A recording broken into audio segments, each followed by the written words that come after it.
मेरी मामी बहुत खूबसूरत और नौजवान थी, घर में अकेली रहती थी और मुझे अपने पास बुला लेती और अपनी तन्हाई मिटाती थी। मैं भी खुश होकर मामी के पास चला जाता और उनके साथ कुछ हसीन लम्हे बिताता। एक दिन मामी ने मुझे अपने घर बुलाया। मैं भी खुश होकर मामी के घर चला गया। एक दिन हम छत पर थे और तेज बारिश हो रही थी। बारिश के कारण मामी के पूरे कपड़े भीगकर चिपक चुके थे। फिर जैसे ही मैंने मामी को देखा तो मेरे होश ही उड़ गए। मामी ने मुझे अपना वो दिखाकर, जून की शुरुआत थी, दिल्ली की गर्मी ने जैसे हर चीज को उबाल दिया था। पसीने में भीगते शरीर से ज़्यादा मन थक गया था। कॉलेज का सत्र खत्म हुआ था और मैं आरब अपने मामा के गांव जा रहा था जहां मेरा बचपन बीता था। इस बार एक फर्क था, मामा जी घर पर नहीं थे। सरकारी विभाग की ट्रेनिंग के लिए उन्हें 2 हफ्ते लखनऊ रहना था। मुझे बताया गया कि मामी घर पर अकेली है और अगर चाहूँ तो वहीं रुक जाऊँ। दिल में कुछ कुछ सा हुआ। मामी जी, सोनाली मामी, वो नाम नहीं एहसास थी। बचपन में जब भी उनके पास जाता उनके आंचल से खेलने का मन करता। अब तो बड़ा हो गया था पर उनकी मौजूदगी अब भी वैसी ही थी, नर्म, सौम्य और आकर्षक। जब मैं पहुंचा शाम हो चुकी थी। सामने से मामी आई, हल्की नीली साड़ी, गीले बालों को पल्लू से समेटते हुए और हाथ में स्टील का जग। अरे आ गए बाबू। उनकी मुस्कुराहट में वही अपनापन था, पर इस बार कुछ और भी था जो बचपन में नहीं देखा था। हाँ मामी। मैंने बैग उतारा। मामा जी तो निकल गए थे, हम जाने से पहले तुम्हारा ही नाम लिया था। बोले आरब आए तो अकेली नहीं लेगी तुम्हें। उन्होंने दूध को उबालने के लिए रखा और पास ही बैठ गई। बहुत बड़े हो गए हो अब। बचपन में तो चिपके रहते थे मुझसे, अब तो नज़रों से भी दूर रहते हो। अब भी चिपक सकता हूँ मामी, आप कहें तो, मैंने मस्ती में कहा और वो चौंकी नहीं, मुस्कुराई। अब तुमसे चिपकने वाली बात सोचूंगी तो जमाना क्या कहेगा। फिर कुछ पल चुप रही। चाय पियोगे या सीधे दूध? दूध, मैंने उनकी आंखों में देखकर कहा। अगर मामी के हाथों का हो तो। उन्होंने मेरी आंखों में झांका और कुछ देर यूं ही देखती रहीं। फिर उठी और कहा, चलो रसोई में आ जाओ, दूध अब उबलने ही वाला है। मैं रसोई में गया तो देखा कि मामी चूल्हे के सामने खड़ी थी और उनका पल्लू नीचे सरक गया था। मैंने धीमे से कहा, मामी पल्लू गिर गया है। वो बिना देखे ही बोली, तुम्हें तकलीफ हो रही है या मज़ा आ रहा है? मैं हंस पड़ा। दोनों। वो झुककर दूध में चीनी डाल रही थी और झुकते वक्त उनका ब्लाउज थोड़ा सा खुला और वो जानती थी। तुम्हें शर्म नहीं आती? आती है, पर जब मामी जैसी सुंदर औरत सामने हो तो शर्म भी देखना चाहती है। उन्होंने पलटकर देखा। कभी किसी ने इतना खुलकर बातें नहीं की मुझसे। मामा तो बस काम में रहते हैं।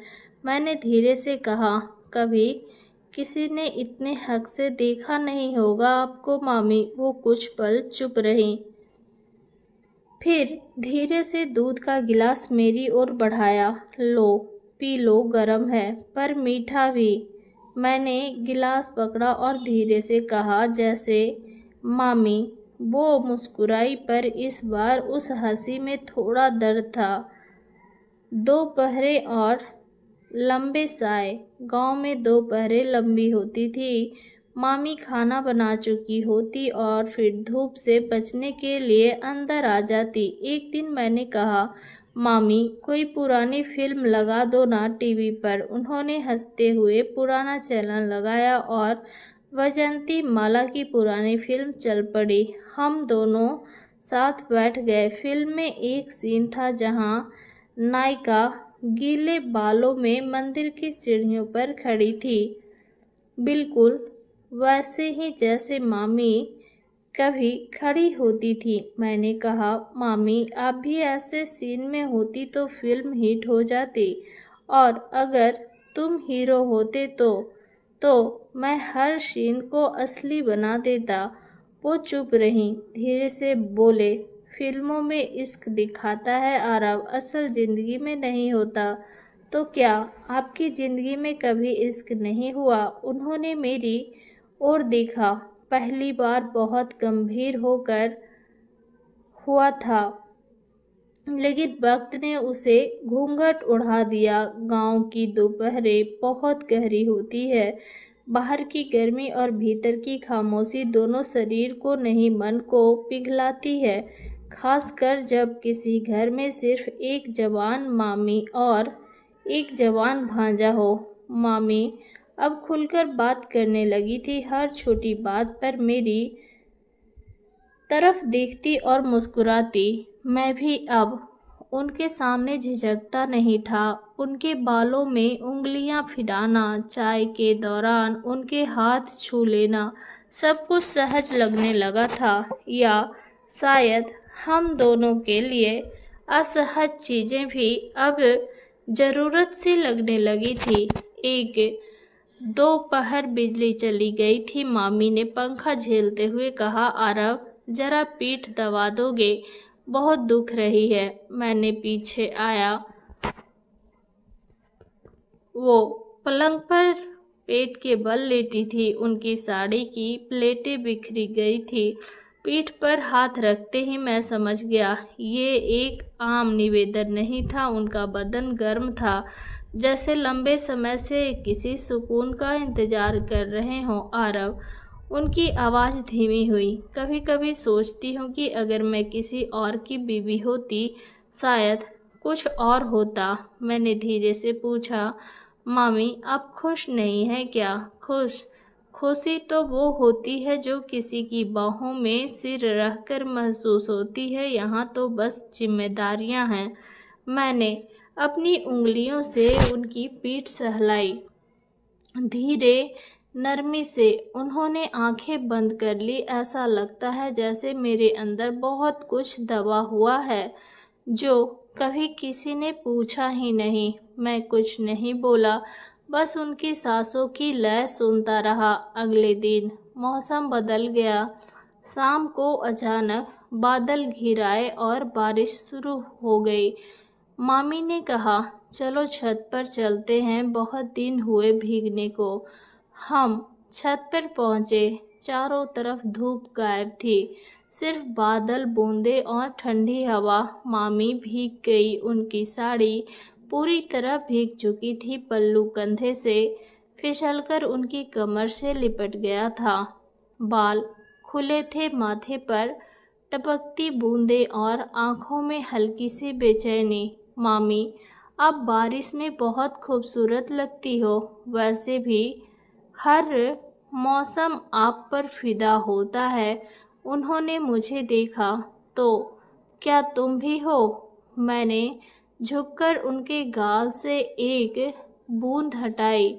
शायद मौसम से भी पहले वो कांप गई, लेकिन दूर नहीं हुई। धीरे से बोली, आरव अगर कोई अपनी हदें पार करना चाहे तो क्या वो पाप होगा? मैंने कहा, अगर वो प्यास है, इंसानी है, तो शायद पाप नहीं, अधूरापन है। हम दोनों कुछ देर तक छत पर भीगते रहे, बिना कुछ कहे। वो सीन किसी फिल्म जैसा था, लेकिन कैमरा नहीं था, सिर्फ एहसास थे। उस रात मामी ने एक नई बात कही, आरव अगर डर ना हो तो क्या तू आज यहीं सो सकता है? बहुत अकेलापन लगता है जब तू कमरे में से चला जाता है। मैं चुपचाप साथ लेट गया। कमरे में सिर्फ एक बल्ब जल रहा था और मामी मेरी तरफ पीठ किए लेटी थी। मैंने धीरे से उनकी पीठ पर हाथ रखा, वही सुकून वाला स्पर्श जो अब जाना पहचाना सा लगने लगा था। उन्होंने धीरे से मेरी उंगलियां पकड़ ली। आरव मैं जानती हूँ ये सही नहीं है, लेकिन कुछ एहसास सही गलत नहीं देखते। मैंने उनका चेहरा अपनी ओर घुमाया। उनकी आंखों में आंसू थे।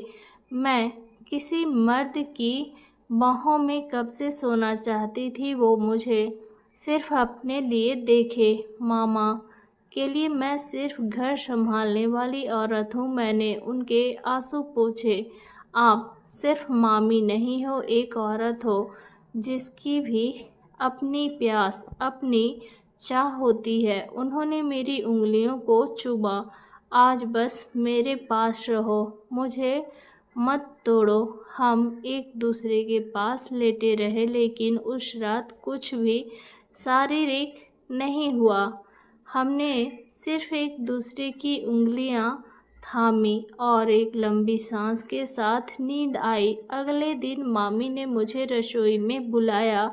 आरव, मैं जानती हूँ जो हो रहा है वो समाज की नज़र में ठीक नहीं, लेकिन मैं अपने दिल में से ये पाप नहीं मानती। मैंने कभी किसी और से इतना जुड़ाव महसूस नहीं किया, ना मामा से, ना किसी और से। मैंने कहा, और मैं मामी को सिर्फ एक रिश्ते में नहीं देखता, मैं उस औरत को देखता हूँ जो मुस्कुराती है पर भीतर से अकेली है। वो मेरे गले लग गई।